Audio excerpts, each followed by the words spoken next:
We've been following Julia Bevely's murder trial all week. It will continue into next week. News 3's Danny Valle is live for us tonight at the Williamson County Courthouse.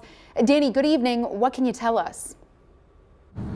Hey, Mark, Julie, good evening. The court's actually just adjourned for the day about an hour ago, so a little earlier than the previous 4 days in court. The judge, considering that it was a long week for both the jury, prosecution, and the defense, so he decided to call it quits for the day at around 4 o'clock this afternoon. The state now trying to prove that it was Jade Beasley's stepmother, Julia Bevely, who committed the crime. Of course, Jade Beasley is the 11-year-old who was killed in December of 2020. And we did hear from more expert witnesses today, including fingerprint and forensics analysts, and we also heard about the bite marks that were found on Bevely's arm that the investigators took pictures of, and experts on the stand testified that the DNA on the bite marks matched Jade Beasley's, and the chance that the DNA belongs to someone else, according to testimony, was, quote, 1 in 260 quintillion. So that tells you that witnesses had no doubt that the DNA on the teeth marks found on Bevely's right arm belonged to Jade Beasley's DNA.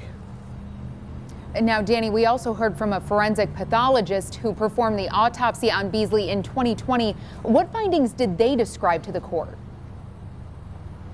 Well, Julie, the doctor testified today that Beasley had over 100 wounds from a sharp object. They didn't say that it was a knife. They only said that it was a sharp object that made those hundreds of wounds, and most of them were centered around the neck, torso areas. And she also recorded wounds on Beasley's hands, which she indicated on the stand described as consistent with defensive wounds. Now, of the more than 100 wounds that Beasley was said to have suffered, according to investigators, 15 were considered to be major wounds by this expert witness, and including one that penetrated into one of Beasley's lungs. Today, the doctor also describing the 20 autopsy photos she took on the day of the autopsy. She testified also taking x-rays to see if any penetrating object that was used to hurt Beasley was found in her body, but she testified that they did not find any such fragments of any objects in Jade Beasley's body.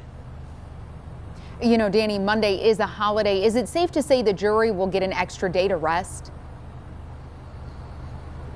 Yeah, safe to say so. It's Abraham Lincoln's birthday, February 13th, and that's a state holiday here in Illinois, and the judge made that clear that the jury will not be in on Monday, but he does expect the jury to be back in Tuesday morning. And he reiterated to the jury, as he has the last few days, that they are not allowed to discuss this case with anybody else until they reach jury deliberation, and then they can discuss that among the jury themselves. Now, he also mentioned earlier this week that failure to follow those directions of not talking to the case with anyone would result in a mistrial. Julie?